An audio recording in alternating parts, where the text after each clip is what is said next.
Vamos a comenzar, muchachos. Buenos días. ¿Cómo están? ¿Todo bien? Espero que bien, ¿no? Vamos a ver un tema que tiene de alguna manera continuidad con lo que vimos el lunes de la semana pasada. El lunes de la semana pasada vimos pagos provisional, coeficiente de utilidad. Entonces, hoy vamos a ver lo que vienen siendo pagos provisionales, ¿ok? Entonces, pagos provisionales, pues obviamente pues hay diferentes tipos de contribuyentes y cada uno pues realiza sus pagos de manera diferente. No vamos a enfocarnos a los dos más importantes, que es personas morales del régimen general y las personas físicas. Que dentro de las personas físicas, pues ya sabemos que por ejemplo, lo relativo a las personas morales agapes, pues realizan sus pagos provisionales muy similares a lo que es las personas físicas, ¿verdad? Muy bien, entonces, ¿qué vamos a ver? ¿Qué vamos a ver? Lo que vamos a ver son qué son los pagos provisionales, quiénes son los sujetos obligados, un cálculo de pagos provisional, las fechas de presentación y algunas consideraciones importantes que debemos de tomar en cuenta. Primero, ¿qué es un pago provisional? Y fíjense bien, siempre que estamos viendo estos cafés en los lunes, parte fundamental que me interesa mucho es que podamos no conocer el procedimiento, porque el cómo se hace, pues la realidad es que hoy por hoy, inclusive en la propia página del SAT, si yo quiero hacer un pago provisional, pues básicamente ya me lleva de la mano el cómo hacer los cálculos. Sino aquí la parte fundamental, la parte importante, es que podamos entender los porqués, pues, cuáles son los razonamientos de la autoridad de por qué tener que hacer pagos provisionales, ¿no? Entonces, lo primero que debemos de hacer y de saber es entender que los pagos provisionales podemos catalogarlos como un anticipo de pago a cuenta de tu declaración anual del ISR. O sea, al final yo presento en el ejercicio una declaración anual, donde en esa declaración anual determino mis ingresos acumulables, mis deducciones autorizadas y determino mi impuesto causado en el ejercicio. Estos pagos provisionales son pagos a cuenta de ese impuesto anual, ya que cuando se realiza la declaración anual, se restan del total, o sea, del total del impuesto causado, todos los pagos realizados con anterioridad, dándonos con esto a pagar pues una cantidad mínima o lo mismo que matemáticamente se puede dar, ¿sí? O inclusive quedarnos un saldo a favor, ¿no? Cuando yo realizo pagos provisionales, si recuerdan, la forma o la base en la que realizo mis pagos provisionales de este año es en base al coeficiente de utilidad que tuve en el ejercicio inmediato anterior. Entonces, si la base es en base precisamente el coeficiente de utilidad del ejercicio inmediato anterior, pues obviamente no es un impuesto igual el que voy a determinar en mi pago provisional en este ejercicio, lo que me puede llevar a uno de tres resultados. El primero es que me resulte igual los pagos provisionales que mi impuesto anual, que les insisto, cosa que matemáticamente se puede dar, pero que nunca lo he visto yo en mi vida, ¿no? Que me dé exactamente lo mismo, ¿no? Ahora, otro resultado que me puede dar es que mi impuesto anual sean 1,000 y los pagos provisionales sean 800. ¿Qué quiere decir? Que me quedé por abajo en los pagos provisionales, ¿no? Entonces, forzosamente en mi declaración anual me tendría que dar una utilidad, un impuesto a pagar, perdón, más bien, ¿sí? Lo tercero que puede suceder es que tenga un impuesto anual de 1,000 y que los pagos provisionales que hice durante el ejercicio fueran 1,200. Obviamente, si ese fuera el caso, entonces estaríamos en presencia de un saldo a favor. Eso es cuando estamos hablando de contribuyentes que realizan pagos provisionales con coeficiente de utilidad, porque hay otros contribuyentes que son precisamente las personas físicas que pueden, ya hablábamos la vez pasada que las personas físicas, sobre todo las del RIF, o las AGAPES, pueden optar también por presentar sus pagos provisionales con coeficiente de utilidad. Pero normalmente las personas físicas, esas sí determinan sus ingresos acumulables del mes contra sus deducciones autorizadas del mes. Entonces, técnicamente, se supone que una persona física, al llegar al final del ejercicio, pues el pago provisional de diciembre tendría que ser igual a su declaración anual. ¿Sí? O sea, ¿por qué? Porque los ingresos acumulables que vamos a tener en el pago provisional de diciembre son exactamente los mismos que vamos a tener en mi declaración anual. Las deducciones autorizadas que voy a tener en el pago provisional de diciembre son exactamente las mismas que voy a tener en mi declaración anual. ¿Cuál es la única diferencia? La única diferencia es que en las personas físicas, en la declaración anual, vamos a poder agregar lo que le conocemos como deducciones personales, ¿verdad? Entonces, esas deducciones personales me pueden generar una diferencia que me puede dar un saldo a favor, ¿verdad? Entonces, fíjense cómo en personas físicas, técnicamente hablando, me debe de ser igual mis pagos provisionales a mi declaración anual. ¿Ok? Ahora, ¿quiénes están obligados? Están obligados a realizar pagos provisionales todas las personas físicas y las morales que estén obligadas al pago del impuesto sobre la renta. Acuérdense que hay personas morales que no son contribuyentes del impuesto sobre la renta. Entonces, quienes son contribuyentes del impuesto sobre la renta, entonces estamos obligados a realizar pagos provisionales. ¿Quiénes son esos? Los residentes en México respecto de todos sus ingresos, cualesquiera que fuera la fuente de ubicación o la fuente de riqueza donde procedan, ¿no? Los residentes en el extranjero que tengan un establecimiento permanente en el país respecto de los ingresos atribuibles a dichos establecimientos permanentes, ¿no? Y los residentes en el extranjero respecto a los ingresos procedentes de fuentes de riqueza situadas en territorio nacional cuando no tengan un establecimiento permanente en el país o cuando teniéndolo, dichos ingresos no sean atribuibles a este. Fíjense cómo lo que se comenta en ese último párrafo. Fíjense cómo los residentes en el extranjero, respecto de ingresos procedentes de fuentes de riqueza situadas en territorio nacional. Un ejemplo que les puedo dar de eso, aquí en Los Mochis hay una plaza comercial, no me acuerdo cómo se llama, pero el dueño de esa plaza comercial es un residente en el extranjero. Lo único que tiene en México ese extranjero es la plaza comercial. Entonces, no tiene un establecimiento permanente, pero tiene una fuente de riqueza situada en el país. Su domicilio fiscal, su residencia, todo es en el extranjero, pero tiene una fuente de riqueza situada en territorio nacional. Entonces, esa persona extranjera también está obligada al pago del impuesto sobre la renta y, por lo tanto, también está obligada a hacer pagos provisionales, ¿no?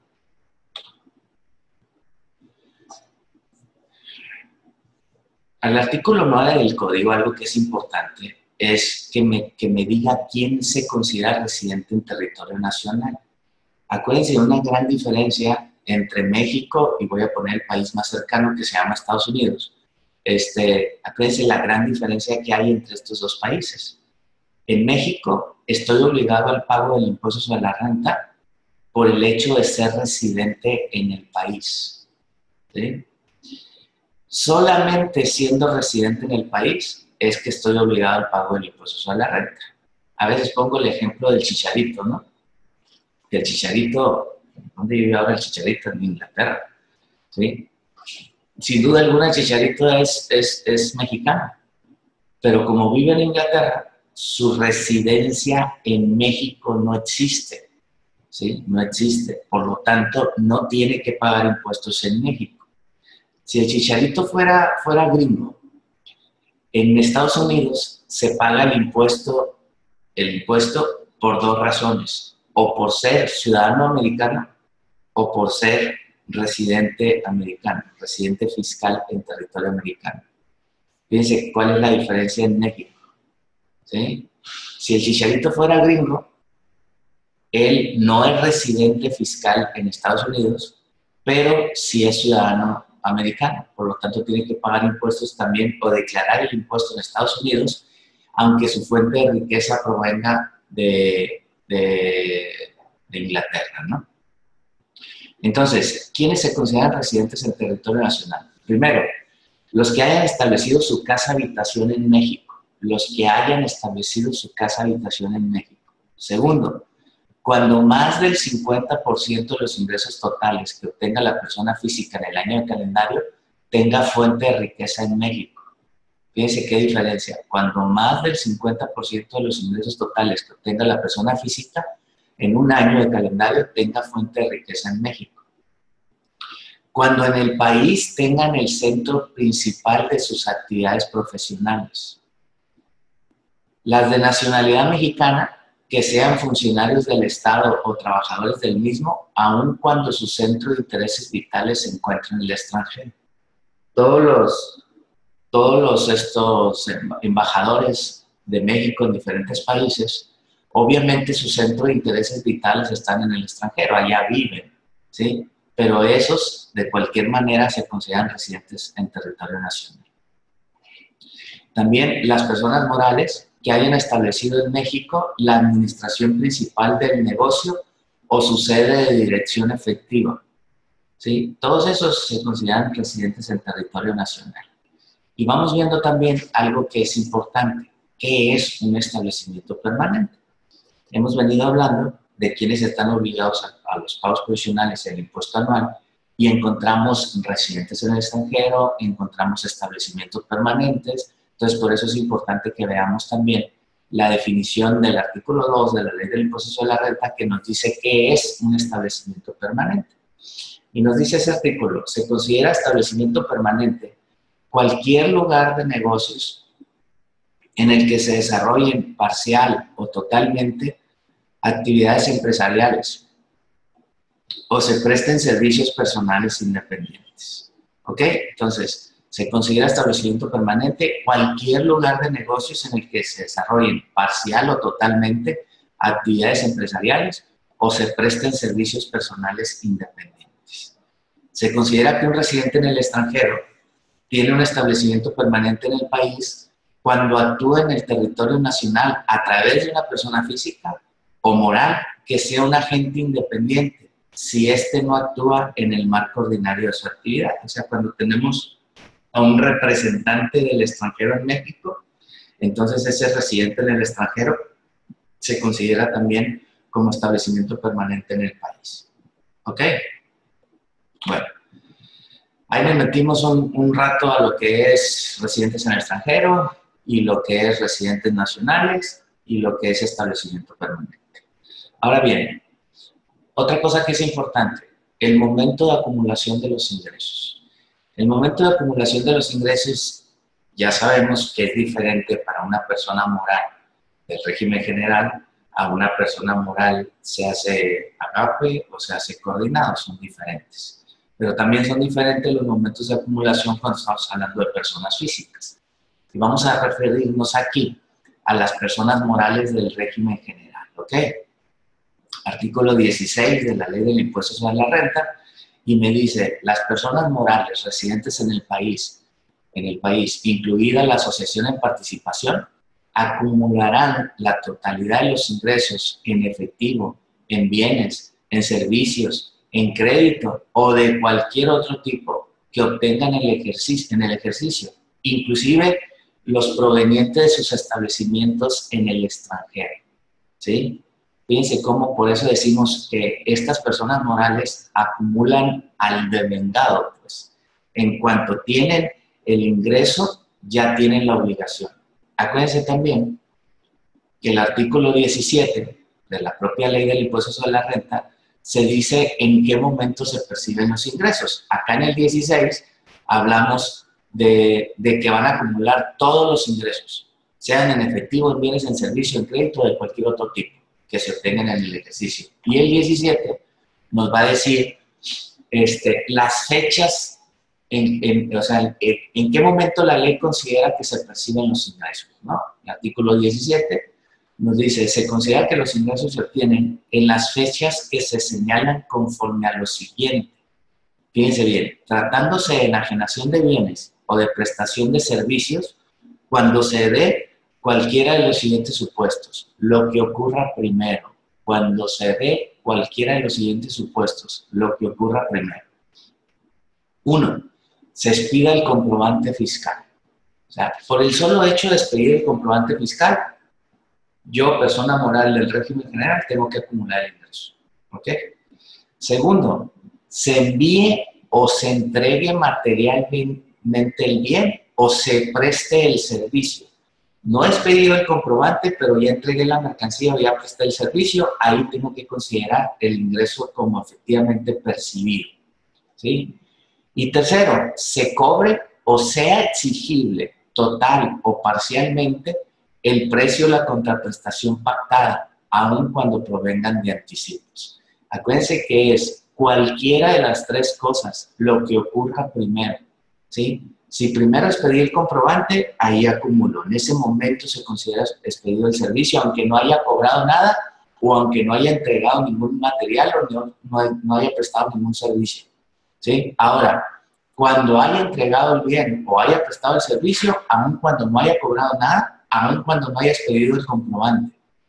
Tercero, cobré algo, no he prestado el servicio ni he expedido el comprobante, pero ya cobré algo, ahí tengo que acumular el ingreso. Cuando estamos hablando, eso es tratándose de enajenación o de prestación de servicios. Ahora, tratándose del uso o goce temporal de bienes, cuando se cobren total o parcialmente las contraprestaciones o cuando éstas sean exigibles a favor de quien efectúe dicho otorgamiento, ¿sí? O sea, cuando se cobren o cuando sean exigibles en el caso de uso o goce temporal de bienes. En el caso de obtención de ingresos provenientes de contratos de arrendamiento financieros, los ingresos derivados de deudas no cubiertas por el contribuyente, y hay ciertas excepciones también, o sea, ciertas excepciones, hay que tener cuidado con las excepciones, ¿sí? Porque el artículo 16 en su segundo párrafo nos dice que no se considera ingreso, ¿ok? Que si ustedes quieren pueden ser hasta, algunos de ellos pueden ser hasta obvios, ¿no? O sea, si hay un aumento de capital, pues ese ingreso que llega al banco, pues no es un ingreso que se considere ingreso por el que haya que pagar impuestos. Por pago de la pérdida por sus accionistas, voy a decir, tuve una pérdida y los accionistas van a absorber esa pérdida, van a poner capital para absorber la pérdida, pues obviamente tampoco es un ingreso. Por primas obtenidas por la colocación de acciones que emita la propia sociedad, o sea, no estoy aportando capital, sino estoy obteniendo una prima porque mis acciones, digo, si a ti te interesa ser socio mío y la acción vale 1,000, pero yo te digo, me pagas los 1,000 que vale la acción y quiero otros 1,000 como prima. Si el otro acepta, pues también la prima no se considera ingreso, ¿no? Por utilizar para evaluar sus acciones el método de participación, las que se obtengan con motivo de la revaluación de sus activos y de su capital, obviamente. Como les digo, pueden ser hasta obvias, ¿no? El tercer párrafo del 16 me dice que tampoco se consideran ingresos acumulables los ingresos por apoyos económicos o monetarios que reciban los contribuyentes a través de los programas previstos en los presupuestos de egresos de la Federación o de las entidades federativas. Que esto también, hoy por hoy, pues es algo que es muy, muy subjetivo, ¿no? Porque acuérdense de la reforma del 2017, que me dice que todos los apoyos económicos serán no acumulables, sí me dice eso. Pero también me dice que si ese apoyo económico adquiere un bien con ese apoyo económico, entonces la adquisición del bien o el gasto que haya efectuado, entonces será no deducible también, ¿no? Que eso es algo que es bien importante y que acuérdense que nació en el 2017. En el 2017 nació eso. Bien, ahora, yo espero que ahorita ya tengamos claro el por qué tenemos que hacer pagos provisionales. Ya lo decíamos, tenemos que hacer pagos provisionales, pues porque el impuesto es anual y tenemos que ir haciendo anticipos a cuenta de ese impuesto. Ahora bien, ¿cómo calcular el pago provisional? A diferencia de las personas físicas, el cálculo del ISR para personas morales pues puede ser más sencillo, ya que no se realizan deducciones como las personas físicas. Comenté hace rato, una persona física tiene que ir determinando cada mes sus ingresos acumulables y sus deducciones autorizadas. Cada mes, ¿no? La persona moral no, porque la persona moral solamente determina sus ingresos nominales y su coeficiente de utilidad, ¿no? ¿Dónde está el fundamento legal? El fundamento legal para realizar los pagos provisionales está en el artículo 14 de la Ley del Impuesto sobre la Renta. En este artículo 14 nos señala la ley, nos dice, las personas morales efectuarán pagos provisionales mensuales a cuenta del impuesto del ejercicio conforme a las bases que a continuación se señalan. Ahí están las bases. Lo primero que tengo que hacer es calcular el coeficiente de utilidad correspondiente al último ejercicio de 12 meses por el que se hubiera o debió haberse presentado declaración. Esto ya lo vimos en la sesión pasada, ¿sí? Para este efecto, la utilidad fiscal del ejercicio por el que se calcule el coeficiente se dividirá entre los ingresos nominales del mismo ejercicio. Ya lo vimos el lunes de la semana pasada, ¿no? El cálculo del coeficiente de utilidad. La utilidad fiscal para el pago provisional se determinará multiplicando el coeficiente de utilidad que corresponda conforme a la fracción anterior por los ingresos nominales correspondientes al periodo comprendido desde el inicio del ejercicio y hasta el último día del mes a que se refiere el pago. Si yo voy a hacer el pago provisional de enero, pues voy a sumar los ingresos nominales del mes de enero y voy a multiplicarlo por el coeficiente de utilidad y eso me va a dar lo que le conocemos como utilidad estimada. La utilidad estimada para efectos del pago provisional.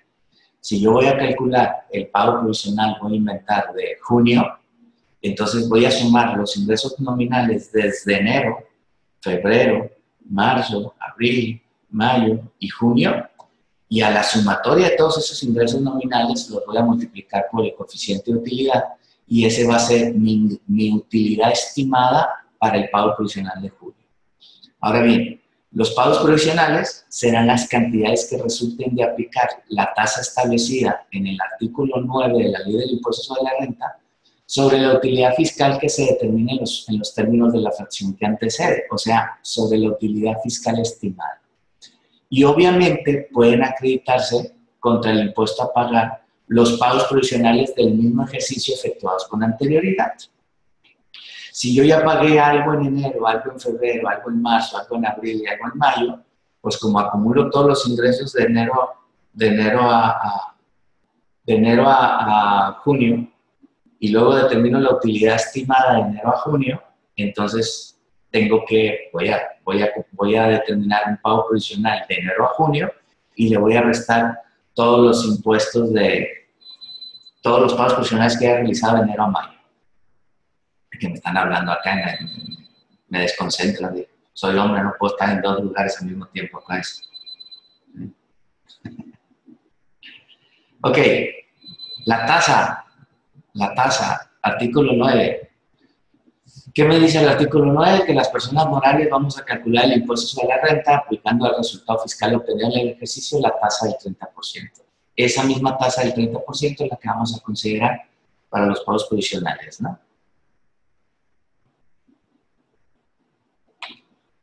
Ahí tenemos un ejemplo. Ahí tenemos un ejemplo de pagos provisionales. Fíjense bien, en enero tengo ingresos de 1 millón, tengo anticipos facturados que ya acumulé en periodos anteriores y tengo mis ingresos nominales de 725,000, más intereses bancarios, ganancia cambiaria. Esta va a ser mi total de ingresos del periodo sobre los que vamos a calcular mi pago provisional.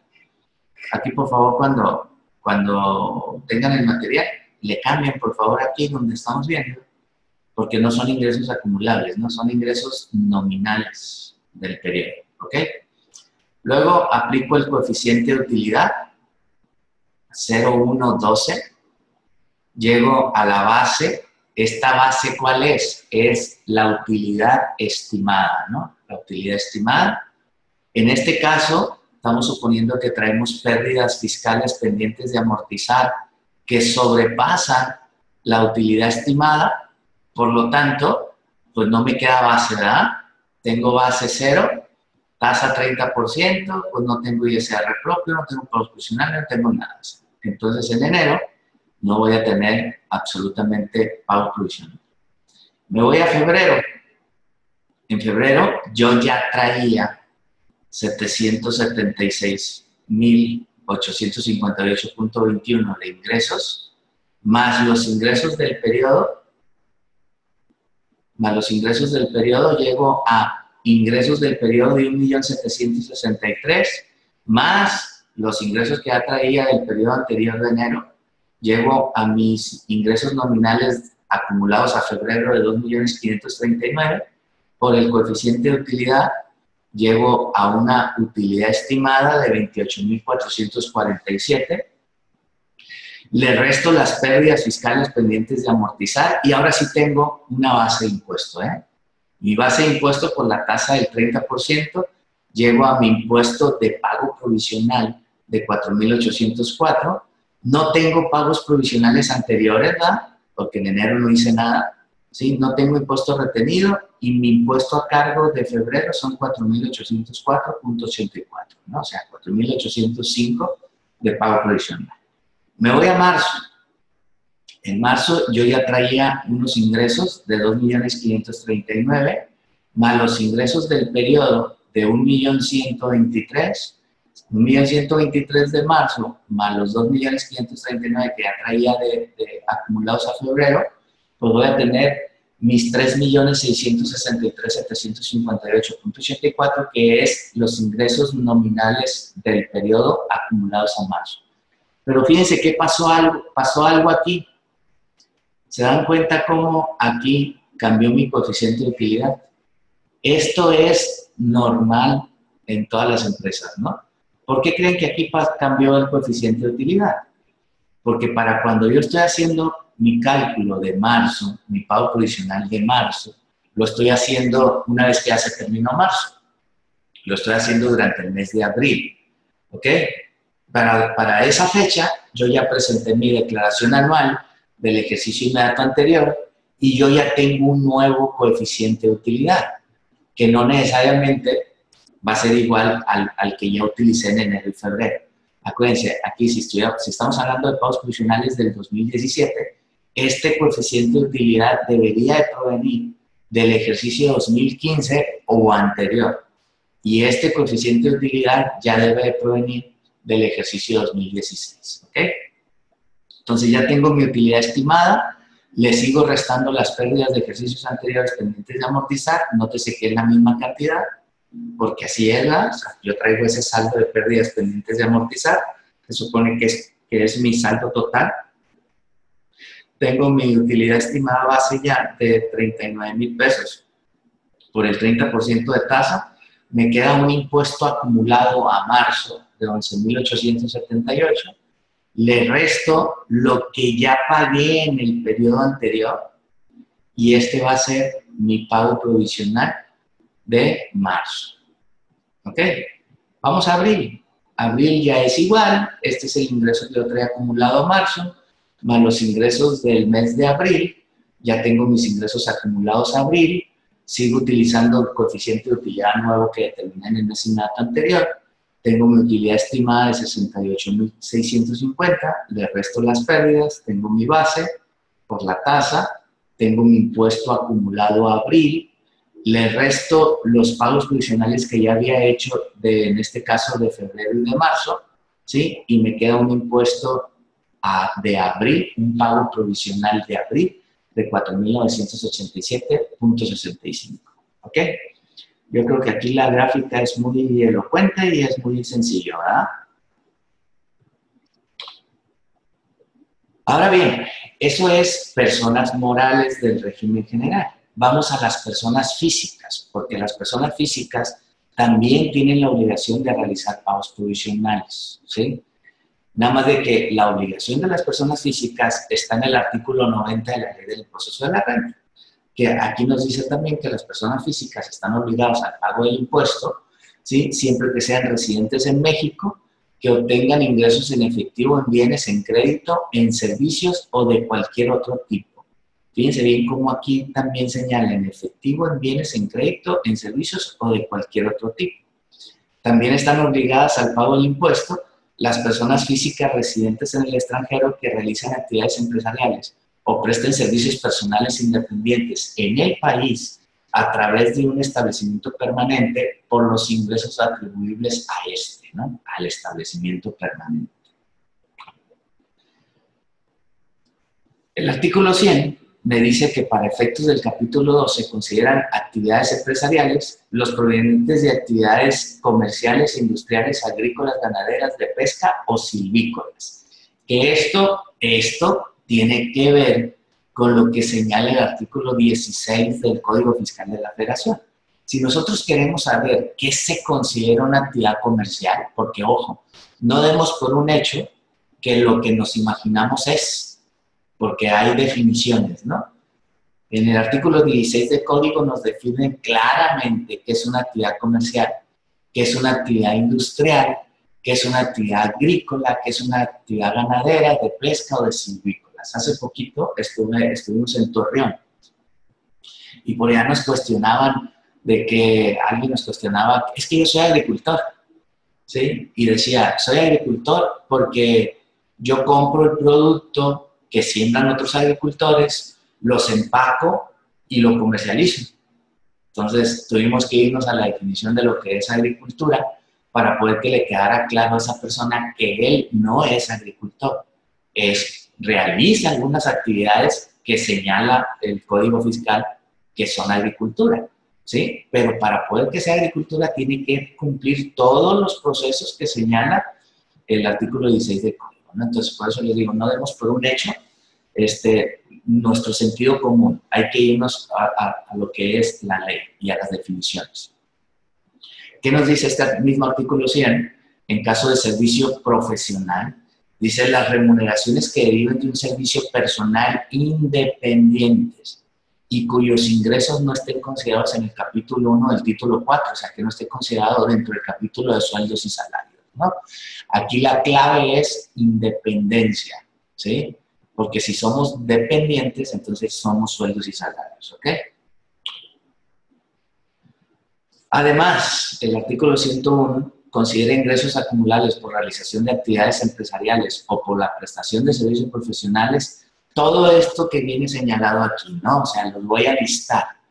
¿Qué se consideran también ingresos acumulables? Las condonaciones, quitas o remisiones. Fíjense bien, si a mí me condonan una cantidad, esa cantidad condonada la tengo que acumular como ingreso, ¿no? La enajenación de cuentas y documentos por cobrar y de títulos de crédito. Si yo tengo una cuenta por cobrar, ¿sí? Y la vendo, la cuenta por cobrar, ese ingreso que obtengo por la venta de la cuenta por cobrar también es un ingreso acumulable, ¿no? Cuando recuperamos seguros y fianzas, cada uno de estos casos tiene sus reglas específicas, ¿no? O sea, cuando recuperemos seguros y fianzas es un ingreso acumulable, pero hay ciertas excepciones, ¿no? Los gastos por cuenta de terceros, ojo con este concepto, los gastos por cuenta de terceros se consideran ingresos acumulables. La enajenación de obras de arte, los agentes de instituciones de crédito, seguros, fianzas y valores. O sea, un agente de seguros se considera como una actividad empresarial o como una actividad profesional. La explotación de la patente aduanal también se considera como prestación de servicios profesionales. La explotación de obras escritas, fotográficas, dibujos, libros, periódicos u otros también se consideran ingresos acumulables. Los intereses cobrados sin ajuste también se considera ingreso acumulable.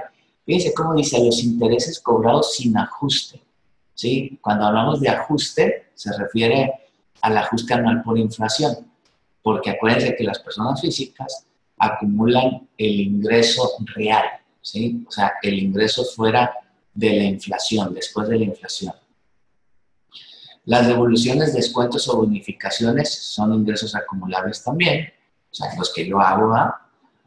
La ganancia por enajenación de activos, también se consideran ingresos acumulables.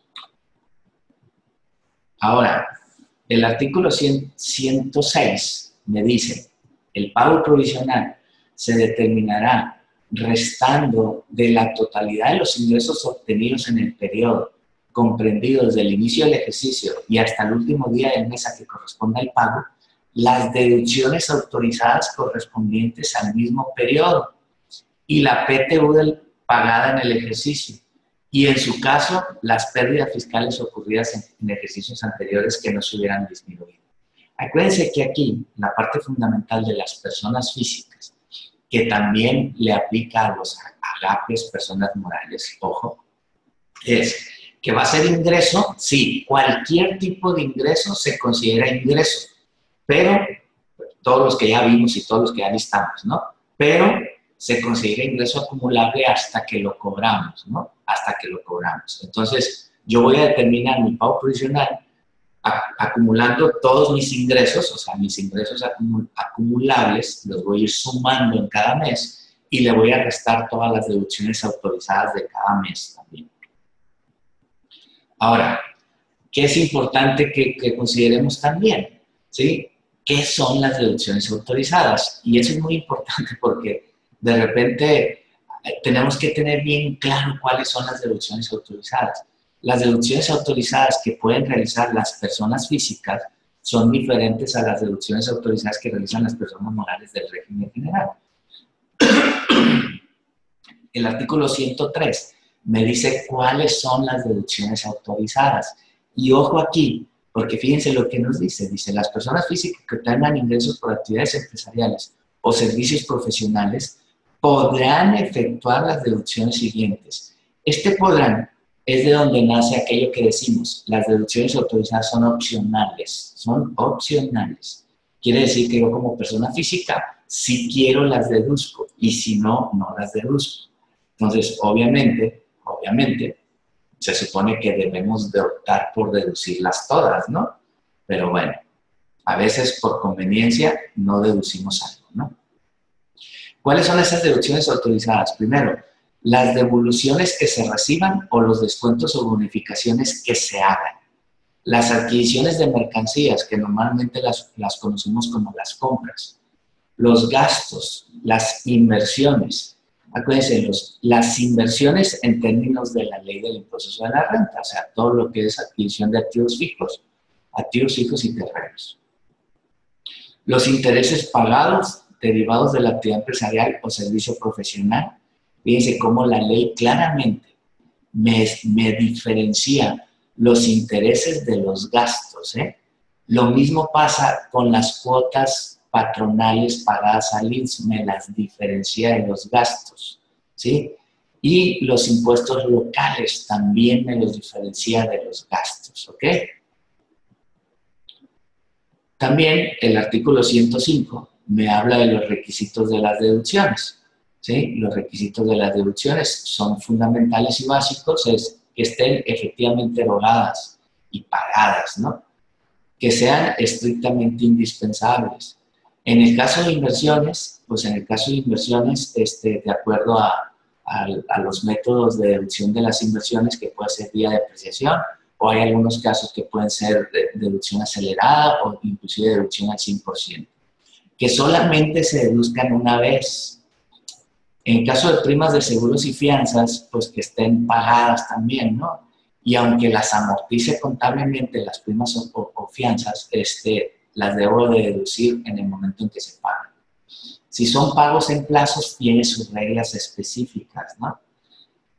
Y en el caso de inversiones, otra vez lo repetimos ahí, ¿no? Hay que cuidar los requisitos porque aquí nomás estamos hablando de ciertos requisitos, ¿no? Pero realmente son muchos los requisitos que debemos de tomar en consideración. Otra de las cosas que nos señala el artículo 106 para pagos provisionales es que se tomará como base para efectuar los pagos provisionales la tarifa del artículo 96 de la ley, ¿sí? La tarifa del artículo 96. Acuérdense que la tarifa del artículo 96 es una tarifa mensual. Esa es mi base para aplicar a la utilidad fiscal que hubiera determinado en cada uno de los periodos de pago provisional. Pero fíjese cómo me dice aquí claramente que voy a sumar las cantidades correspondientes a las columnas relativas al límite inferior, al límite superior y a la cuota fija, que en los términos de dicho artículo resulten para cada uno de los meses del periodo a que se refiere el pago provisional de que se trata, y que correspondan al mismo renglón identificado por el mismo % para aplicarse sobre el excedente del límite inferior. ¿Qué es esto? Yo tengo una base mensual, ¿sí? Si yo voy a calcular el pago provisional de enero, pues no es muy simple, voy a agarrar la tarifa del mes de enero. Pero si yo voy a calcular el pago provisional de junio, voy a decir, de junio, quiere decir que acumulé los ingresos de enero hasta junio y acumulé las deducciones de enero hasta junio. Entonces, esta tarifa mensual también la tengo que acumular. En lugar de que sea un mes, sea una tarifa de 6 meses. Por eso me dice que voy a ir sumando las columnas relativas al límite inferior, límite superior y cuota fija al mes que corresponda el pago provisional. Ahora, también me aclara que las autoridades fiscales realizarán las operaciones aritméticas previstas en este párrafo para calcular la tarifa aplicable y la publicarán en el Diario Oficial de la Federación. Por eso es que aquí tenemos siempre tenemos la tarifa que nos da a conocer la propia autoridad, ¿no? La tarifa que corresponde a cada uno de los meses de los pagos provisionales. Esa es la tarifa. Esa es la tarifa. Entonces, si yo quiero hacer la tarifa de febrero, la que voy a aplicar en febrero, pues simplemente voy a agarrar esta cantidad y la voy a multiplicar por 2. Si quiero hacer la de junio, voy a agarrar esta cantidad y la voy a multiplicar por 6. Igual estas cantidades las voy a multiplicar al mes que corresponda. ¿Ok? Ahí tenemos un ejemplo ya de un pago provisional de persona física. De persona física, ¿ok? Acuérdense que aquí, en persona física, tengo los ingresos cobrados del mes, tengo los ingresos acumulados del periodo del pago provisional, tengo las deducciones autorizadas del periodo y tengo las deducciones autorizadas acumuladas del periodo. Tengo mi ingreso gravable, en este caso estamos suponiendo que no tenemos ni PTU ni pérdidas fiscales por amortizar, y entonces tengo la base del impuesto. A esta base del impuesto le voy a aplicar la tarifa del mes que corresponda. Tengo el límite inferior, el excedente, el porcentaje a aplicarse sobre el excedente. Tengo mi impuesto marginal más mi cuota fija. Tengo mi impuesto acumulado. Mi impuesto acumulado de acuerdo al artículo, aquí nos quedó el artículo de la ley anterior, artículo 96, ¿sí? Tengo mi impuesto, menos mis retenciones efectuadas por terceros, menos mis pagos provisionales anteriores, tengo mi impuesto acá, ¿no? 2009. Si yo voy a calcular el pago provisional de febrero, entonces voy a acumular mis ingresos de febrero más el que tenía de enero, voy a tener mis deducciones de febrero acumulados más las deducciones de febrero y voy a tener mi base acumulada a febrero. A esta base acumulada le voy a aplicar la tarifa mensual del artículo 96, pero sumada 2 veces, ¿no? Porque es febrero. Y voy a llegar a un impuesto de 3.890 menos mi pago provisional del mes inmediato anterior. Y entonces voy a tener aquí mi pago provisional del mes de febrero. Y así sucesivamente con marzo, con abril, con mayo, y con junio, y con julio y diciembre, hasta que llegamos a diciembre, ¿no?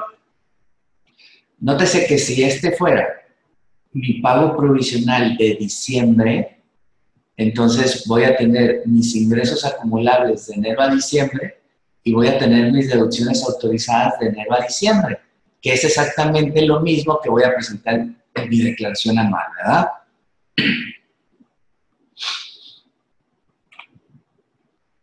Otra cosa que es importante, ¿en qué fecha se deben de presentar los pagos provisionales? La ley contempla que es a más tardar el día 17 del mes siguiente que se declara, ¿ok? Pero también, mediante resolución miscelánea, nos da una fecha que puede ser posterior al día 17. y depende del sexto dígito numérico del RFC. Por ejemplo, en el caso de nosotros estamos muy desaprovechados en esto, ¿no? Por ejemplo, el RFC de Ramos Ortiz y Asociados es ROA 961011. El sexto dígito numérico es 1. O sea, hace que si mi sexto dígito numérico es 1 o 2, solamente tengo un día hábil adicional al día 17. Pero si mi sexto dígito numérico es 9 o 0, voy a tener 5 días hábiles. Y 5 días hábiles me puede llevar al día veintitantos, ¿no? Veintitantos del mes siguiente, ¿ok? Nada más aquí, ojo con esto. Porque esta posibilidad, cosa que yo nunca he entendido por qué, pero bueno, así está, así dice la ley, esta posibilidad de tener días adicionales es siempre y cuando no se dictaminen para efectos fiscales, ¿ok? Otro caso que lo veíamos en el lunes pasado es la posibilidad de disminuir los pagos provisionales. Acuérdense que las personas morales deben más bien utilizar el coeficiente de utilidad del ejercicio inmediato anterior o los 5 inmediatos anteriores, ¿verdad? Recuerdan que si no tengo en el anterior, me puedo ir 5 años anteriores, ¿no? Eso puede hacer que tengamos pagos provisionales en exceso. Entonces, técnicamente hay una posibilidad de yo solicitarle a la autoridad que me disminuya los pagos provisionales, ¿no? Que me dé la opción de pagar menos, no el resultado normal del cálculo del pago provisional, sino pagar menos, ¿no? Y para eso hay que presentar una aviso, hay que hacer cosas de esas que ya lo vimos el lunes pasado. ¿Qué debemos de tomar en cuenta? Algunas consideraciones. Primero, que los pagos provisionales del ISR son, por decirlo de alguna manera, anticipos que uno hace al fisco, ¿okay? Anticipos que uno va haciendo al fisco para llegar al pago anual, con menor presión impositiva y financiera, ¿no? Algunos contribuyentes a veces me dicen, oye, Pepe, ¿y yo puedo pagar más? Pues de poder, pues sí pueden, ¿no? Pero habría que ver la conveniencia de pagar de más, ¿no? Hoy por hoy, con los sistemas donde presentamos declaraciones, pues hay cosas que yo no puedo manipular, ¿no? En mis declaraciones, hay cosas que ya me las da por default, ¿sí? Entonces, en el pasado, yo hacía todos mis cálculos en papeles de trabajo y solamente presentaba una declaración donde ponía el monto a pagar. Hoy es muy diferente, ¿no? Hoy tengo que poner los ingresos, las deducciones, o tengo que poner los ingresos, el coeficiente, me hace los cálculos automáticos, entonces es algo que habría que ver, ¿no? Los pagos provisionales deben de ser realizados mensualmente, además se debe presentar más tarde el día 17 del mes siguiente que corresponde el pago, ya lo vimos. En materia del IVA, a pesar de que se presenta de manera mensual en las mismas fechas y en el mismo DIP, en el formato de declaraciones sin pago, es un impuesto definitivo, por lo que no hay que hacer cálculo anual. Seguramente, bueno, algunos recordaremos cuando el IVA no era pago definitivo y teníamos que hacer cálculo anual del IVA, ¿no? Los chavos jóvenes no les tocó, pero por ahí una RUT debe de acordarse, y algunos por ahí debemos de acordarnos, ¿verdad? La RUT. Conclusión. Fíjense bien, los pagos provisionales representan un anticipo en el pago definitivo anual que debe efectuar los contribuyentes. Es una obligación contribuir con el gasto público y tenemos la opción de hacerlo de manera espontánea. De hecho, así como que opción, es obligación, ¿no? O sea, recuérdense que los impuestos son autodeterminativos, ¿sí? Algo que es importante mencionar, no lo he dicho, es que la autoridad me puede venir a hacer auditorías, ¿sí? Del cumplimiento de la obligación de pagos provisionales, ¿ok? Lo que le llamamos auditorías de pagos provisionales, ¿no?